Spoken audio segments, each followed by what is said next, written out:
Всем привет! Қалайсыңдар? Менің YouTube каналыма қош келдіңдер. Жаңадан қосылып отырсаңдар, тіркеліп кетіңдер.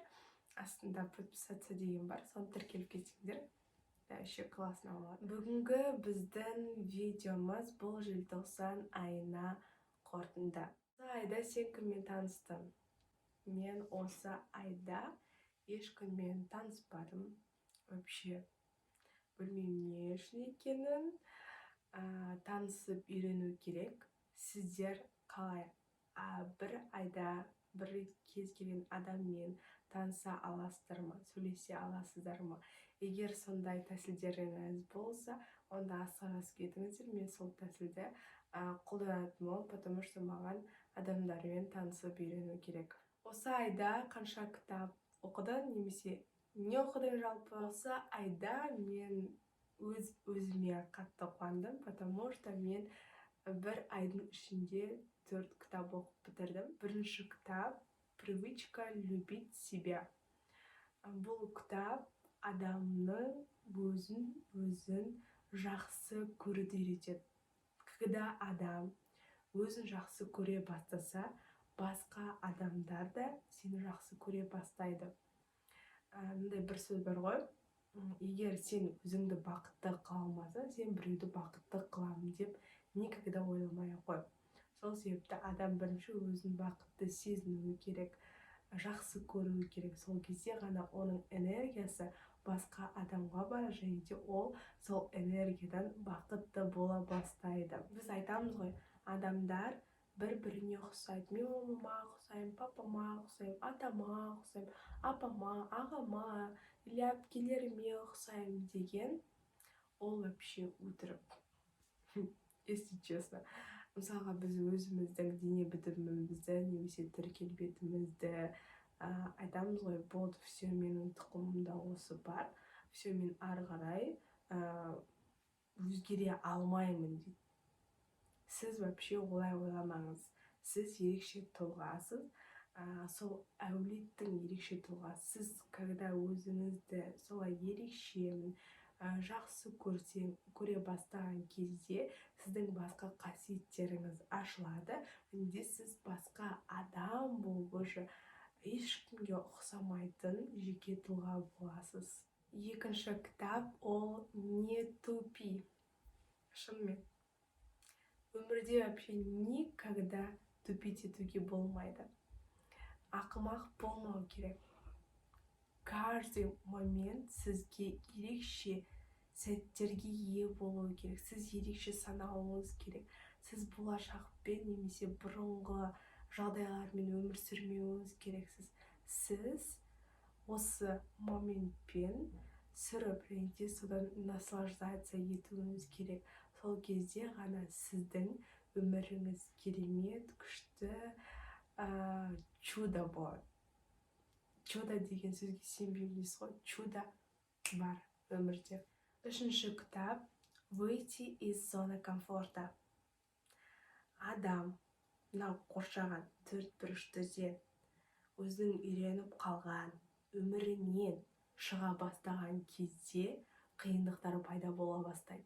Сол кезде ол қиындықтарға төтеп беру арқылы оның жаңа қырлары ашылады. Сол себепті адамдарға зона комфортадан шығу керек. Біз комфортта тұрып үйреніп қалған, сол себепті басқа нәрселерді көруге, жаңа нәрселерге көзімізді тастауға қорқамыз. Осы кітап сол зона комфортадан шығуға көмектеседі. Неше түрлі әдістерді айтады. Оның ішінде A, B, C, D, E және де 82 әдісін қолдануды үйретеді. Өте классный кітап. Төртінші кітап «Окружи себя лучшими». Бұл кітап мен үшін өте қиын кітап болды. 87 бетін ғана оқыдым. Бұл кітапты оқу барысы кезінде басында қызықты болған. Ладно, түсінетін шығармын деп, но түсіне алмадым, себебі менде компания болған жоқ, менің қол астымдағы адамдар болған жоқ.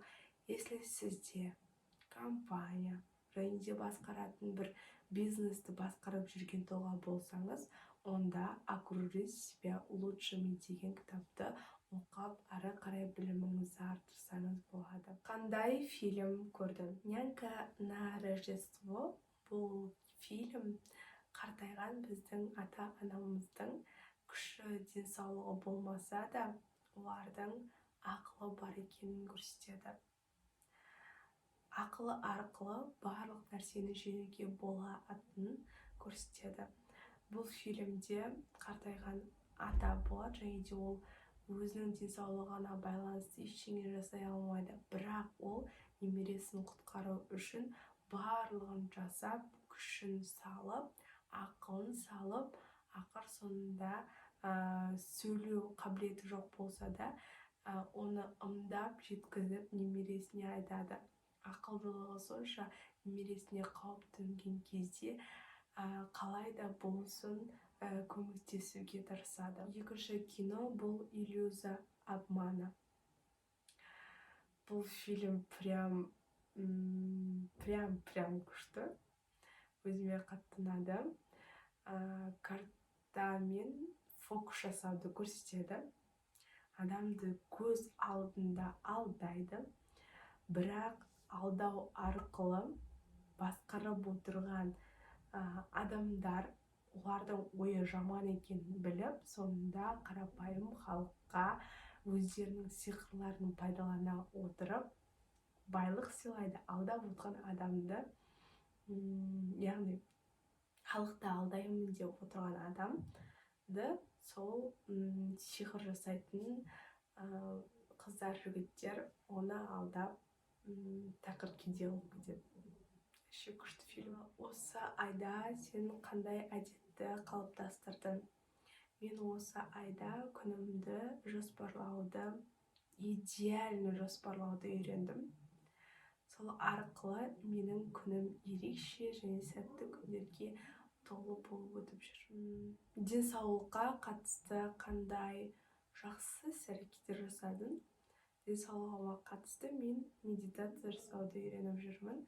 Қазіргі таңда медитация жасап жүрмін. 10 минут болсын. Нормально, кішкене көруге болады ары қарай. Әлі бүйтіп күшті сезініп, бүйтіп медитация деп беріліп жүрген жоқпын, бірақ денсаулыққа әсері бар деп естіген. Желтоқсан айында қандай көңіл күй түсіретін жағдай болды? Ешқандай жағдай болған жоқ. Желтоқсан айы өзі қуанышты айлардың бірі ғой. Ешкімді мұңайтып, ренжітпейсің, қайта сені қуантатын ай болады. Яғни жаңа жыл отбасыңды, достарыңды қуантатын ең керемет туған күнінде ерекше жыл болады. Өзіңе де, өзіңнің жаңа өмір қадамдар бастауыңа да қуанышты сәттер болғаннан кейін ешқандай мұңаю болмады десе болады. Осы айда қандай қуанышты сәттер болды? Осы айда қуанышты сәттердің бірі, сессияны өте жақсы тапсырып шықтым, бәрі оңай болды. Және осы айда мен подружкама сыйлық сыйлаған болатынмын. Оған ерекше сыйлық сыйлағым келді. Сол сыйлықты сыйлағаннан кейін мен оған айттым, үйіңе барып ашасың. Ол әр күнге арналған сыйлық болды. Ол сыйлықты мен білдім, шыдамай ашып бәрін көреді деп. Кейбір жерлері ашылып көрініп тұрады екен, соны ол көрген. Сонымен маған үйіне барғаннан кейін маған звондайды. Мен ол уақытта бос болмадым, бірақ ол видеоға түсіріп маған жібереді ғой. Сыйлықты алған кезде шашып тастаған, бірақ ашпаған. Шашып тастаған. Соны шашып тастап отырып, жылап отыр ғой, эмоциясын көрсетіп. Мен олай ойлаған жоқ, прям сондай эмоция болады деп. Мен өте қатты қуандым. Солай жасағаныма просто подарканы бүйтіп орап бере салған жоқпын. Өзімнің қолыммен ниеттеніп жасағаннан кейін оның жүрегіне жеткеніне қатты қуандым. Және одан ондай эмоция алу мен үшін бір қуанышты сәттердің бірі болды. Және қуанышты сәттердің бірі, мен отбасыммен 2023 жылды қарсы алдым. достарыммен осы айда жинаған опытымен бөлісу, қандай сен әдістерді қолдандың және содан қандай нәтиже алдың. Мен сіздерге бір әдіс айтамын. Ол әдіс сен күніңді жоспарлау, айыңды жоспарлау, жылыңды жоспарлау, вообще бәрін дұрыстап жоспарлау. Біз жоспарлауға келген кезде ерінеміз, дұрыстап жасамаймыз. Содан кейін өзіміз қиналып, әйтеуір бір нәрсені жасап аламыз. Біз ондай болмауымыз керек. Сол үшін күніге бір дәптер аласыз, немесе соткаңыздағы заметкаға жазасыз. Күніне басында 5 тапсырма жазамыз. Өзімізге маңызды 5 тапсырманы жазамыз да, сол 5 тапсырманы 1-2 аптадай орындаймыз. Одан кейін орындап біткеннен уже 2 апта өтті, 2 апта өткеннен сізде уже әдет қалыптаса бастайды да, уже басқа да тапсырмаларды қоса бастайсыз. Ол тапсырмалар өте қиын болмауы, сіздің миыңызға қатты бүйтіп әсер етпеу, бірақ новый нәрселер, миыңызда сәл бүйтіп қозғап жүретін нәрселер болу керек. Просто так сурет салу мындай емес. Миыңызды қозғалтатын, күш салатын 5 тапсырманы жазамыз. 5 тапсырманы күнде орындаймыз, 2 апта орындаймыз. 2 апта орындағаннан кейін оны күрделендіреміз. Тағы да 1-2 тапсырма қосамыз. Сол 2 тапсырма қосылғаннан кейін онымен тағы да 2 апта жүреміз, почти 1 ай болды ма? 1 ай өткеннен кейін уже сіз күніңізді полный жоспарлауыңыз керек.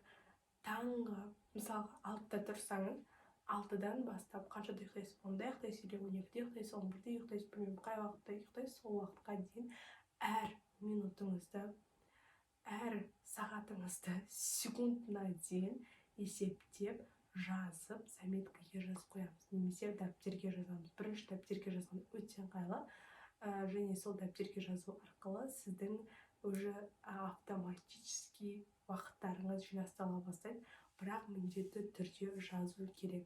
Сіз жазу арқылы ойыңызды босатасыз және де күніңіз идеально өтеді. Сол себепті жазып жүріңіздер. Ең маңызды опыт, әдіс, ол сіздің жүрегіңізбен, ниетіңізбен қалауыңыз. Сонда ғана сіз алға қарай жүресіз. Рахмет айту бұл мен үшін бұрын қиын болатын рахмет айту деген. Өзіме бір сенбей солай болушы еді.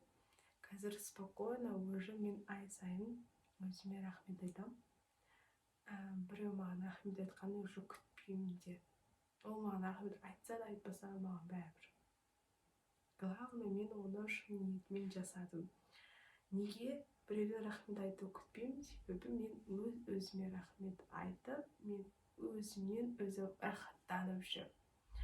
Сол себепті менің видеомды көргендеріңе көп рахмет.